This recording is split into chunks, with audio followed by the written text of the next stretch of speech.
Bharatiya Janata party सोम पपड़ी की तरह झूठ की लेयर है। यही लोकतंत्र को सबसे बड़ी हत्या कर रहे हैं बीजेपी के लोग मिल करके, वो भी इलेक्शन कमीशन से। और इलेक्शन कमीशन निष्पक्ष नहीं है, बीजेपी के सारे पे काम कर रहा है। हमसे दो गलतियां हुई, एक बीजेपी को हरा दिया और दूसरा अयोध्या हरा दिया। और आदरणीय दीदी इनकी आंखों में खटकती हैं। क्या आप कल्पना कर सकते हैं कि 3 लाख सेंट्रल फोर्स भेजी गई और चिन्हित करके अधिकारियों को पोस्ट किया गया? और इस बार जो मल्टी लेयर माफिया गिरी हुई है इलेक्शन में, कोई कभी सोच नहीं सकता था।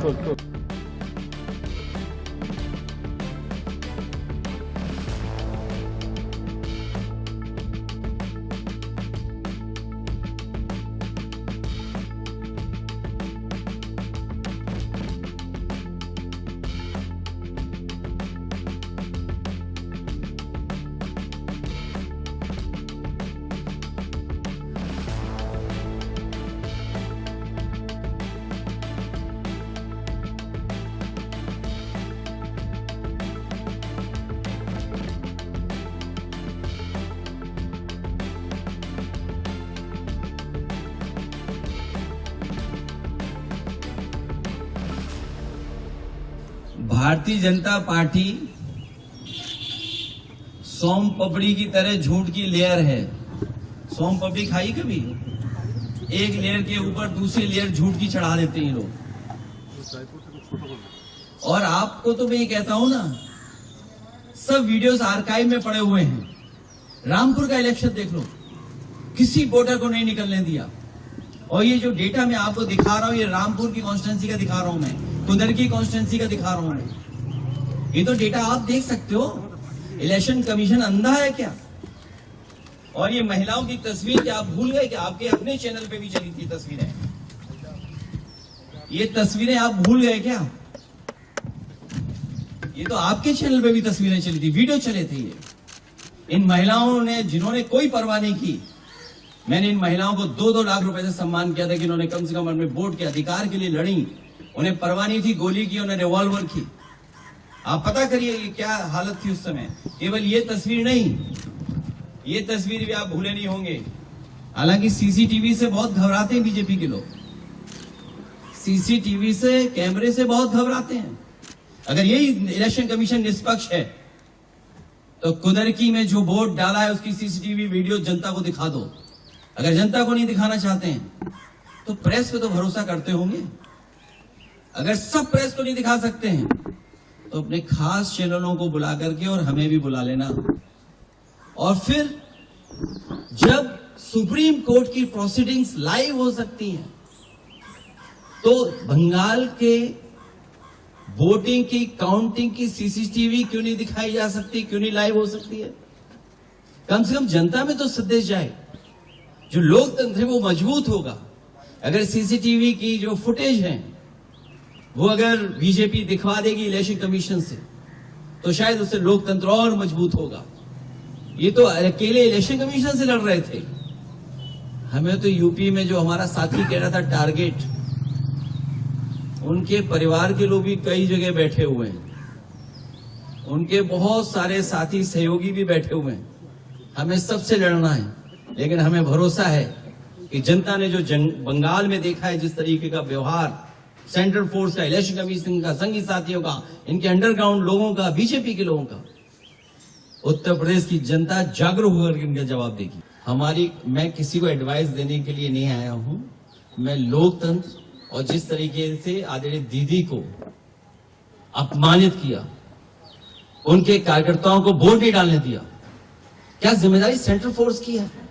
क्या आप इलेक्शन को इस तरह कराएंगे कि आप वहां पर एजेंट्स को नहीं बैठने देंगे, पॉलिटिकल पार्टी के एजेंट्स को नहीं बैठने देंगे, और फिर इस बात की तैयारी करेंगे कि एसआईआर करा करके हम टारगेटेड किस बूथ पर वोट कटवाना है? जो टीएमसी के स्ट्रांग बूथ हैं, स्ट्रांग वोटर्स हैं, उनको वोट ना देने दिया जाए, इसलिए वोट कटवा दें उनका। ये अधिकार किसने दिया है? यही लोकतंत्र को सबसे बड़ी हत्या कर रहे हैं बीजेपी के लोग मिल करके, वो भी इलेक्शन कमीशन से। इसलिए सभी पॉलिटिकल पार्टी से हमारी अपील होगी कि कम से कम इस सवाल पर हम सब एक दिखाई देंगे। तो क्या इन नतीजों के बाद में इंडिया ब्लॉक एक बार फिर से मजबूती के साथ जो है नजर आएगा? क्योंकि हम सब पॉलिटिकल पार्टी के लोग एक साथ खड़े हुए दिखाई देंगे। ये शायद तस्वीर आपने सबने देखी होगी, ये तस्वीर तो देखी होगी आपने। इससे ज्यादा भयानक काम यहां हुआ है। अगर बुलेट्स के डरा करके वोट डाला जाएगा तो कौन जीतेगा? आप बुलेट से डरा रहे हैं वोट के लिए, और इलेक्शन कमीशन निष्पक्ष नहीं है, बीजेपी के सारे पे काम कर रहा है। जब बाई इलेक्शन उत्तर प्रदेश का हुआ था, मैं लोकसभा में अपने सभी मेंबर्स को लेकर के, कफन लेकर के गए थे हमारे सांसद, और इसलिए लेके गए थे कि स्पीकर को दे दें जिससे कि इलेक्शन कमीशन तक ये चला जाए, क्योंकि हम लोगों ने कहा कि इलेक्शन कमीशन ही मर गया है। और ये बात हम यूं ही नहीं कहते थे ये तो पहली तस्वीर है।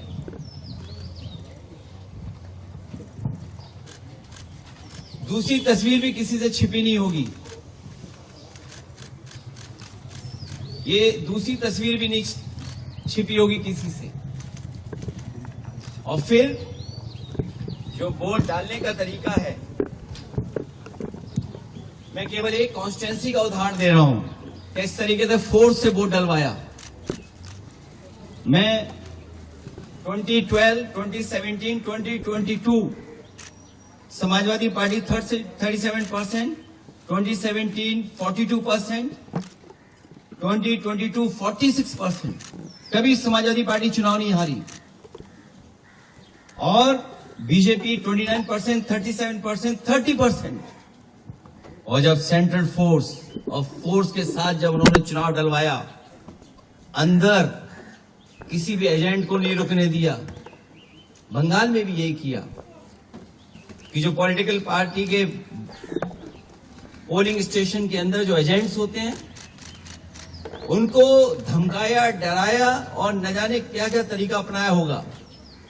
यहां देखिए आप, जब डराया, धमकाया और पुलिस का साथ लिया तो कितना 77% पहुंच गया वोट बीजेपी का। 77%। ये वो डेटा मैं दिखा रहा हूं जो इलेक्शन कमीशन के पास भी अवेलेबल होगा। ये तो पूरे इलेक्शन की प्रक्रिया ही बदल दी इन्होंने। और अब तो ऐसा है बीजेपी की सरकार में इलेक्शन, हमसे दो गलतियां हुई, एक बीजेपी को हरा दिया और दूसरा अयोध्या हरा दिया। तो हम तो टारगेट में होंगे ही, ये कोई नई बात नहीं है। और हम तो बहुत टारगेट में हैं, एक के टारगेट में नहीं है। और अब तो ऐसा है बीजेपी की सरकार में इलेक्शन कमीशन से मिलकर के पहले आपको रिजल्ट मिल जाएगा, सर्टिफिकेट मिल जाएगा, उसके बाद काउंटिंग होगी, उसके बाद वोट पड़ेंगे, उसके बाद वोटर लिस्ट ठीक की जाएगी। पूरा चुनाव ही अलग कर दिया ना, पूरी चुनाव की प्रक्रिया ही बदल दी इन्होंने। और आदरणीय दीदी इनकी आंखों में खटकती हैं। आदरणीय दीदी संघर्ष करने वाली हैं, वो निराश होने वाली नहीं है। बीजेपी की आंखों में इसलिए खटकती हैं क्योंकि वो आधी आबादी का प्रतिनिधित्व करती हैं। और भारतीय जनता पार्टी के लोग जो पुरुषवादी हैं, सामंतवादी हैं, कभी नारी को बढ़ते हुए नहीं देख सकते। इन्होंने नारी को मुख्यमंत्री नहीं बनने दिया। राजस्थान में जो पहले मुख्यमंत्री की दावेदार थी, मुख्यमंत्री रही, और देश में केवल एक मुख्यमंत्री आधी अधूरी बनाई, जिनके पास कोई पावर नहीं है। इसलिए हम इस लड़ाई में आदरणीय दीदी के साथ हैं, क्योंकि लोकतंत्र को बचाना है, संविधान को बचाना है। अगर हमारे वोट के अधिकार को ही छीन लेंगे तो फिर क्या लोकतंत्र बचा? इतनी डेमोक्रेसी को किसी ने डिस्ट्रॉय नहीं किया हुआ जितना भारतीय जनता पार्टी ने किया। और भारतीय जनता पार्टी पावर के लिए, अपनी ताकत के लिए किसी भी सीमा तक जा सकती है, कोई भी कानून नियम तोड़ सकते हैं। और उत्तर प्रदेश में हम लोगों ने बड़े करीब से देखा, वहां पर ये जो करते थे वो यहां पर किया है। मुझे उम्मीद है कि देश की जनता इसके बाद जाग जाएगी। जो बंगाल में हुआ है, जो बंगाल को सेंट्रल फोर्स से। क्या आप कल्पना कर सकते हैं कि 3 लाख सेंट्रल फोर्स भेजी गई और चिन्हित करके अधिकारियों को पोस्ट किया गया? सुनने में तो यह भी आया कि अधिकारियों को लालच दिया गया है कि चुनाव जिता दो तो हम आपको अच्छा पद देंगे। और आप यकीन करना, देख लेना, आप जो जो यहां से चुनाव करा करके जा रहे हैं अधिकारी बड़े, कुछ न कुछ लाभ का पद पाएंगे। हम लोगों को उम्मीद है कि हम लोगों को जनता के बीच में जाकर के जगाना पड़ेगा उनको। हमें याद है जिस समय निष्पक्ष चुनाव हुआ, दीदी यहां की मुख्यमंत्री बनी और आज हम लोगों को सबको मिलकर के जो इलेक्शन में बेईमानी हुई है उसके लिए खड़ा होना पड़ेगा। ईमानदारी से इलेक्शन जब हुआ, इलेक्शन कमीशन ने जब इलेक्शन कराया तो वो जीती। और इस बार जो मल्टी लेयर माफियागिरी हुई है इलेक्शन में, कोई कभी सोच नहीं सकता था कि इस तरह की बेईमानी Bharatiya Janata party, election commission, उनके संगी साथी, खुफिया लोग, अंडरग्राउंड लोग मिलकर के इस तरह का चुनाव करेंगे। अभी तक तो हम ये सुनते थे कि जो आज बंगाल करता है वो देश कल करता है, लेकिन बीजेपी ने जो उत्तर प्रदेश में किया बेईमानी, वो एक ट्रायल था उनका और उससे सीख करके पूरा का पूरा चुनाव उन्होंने लूट लिया।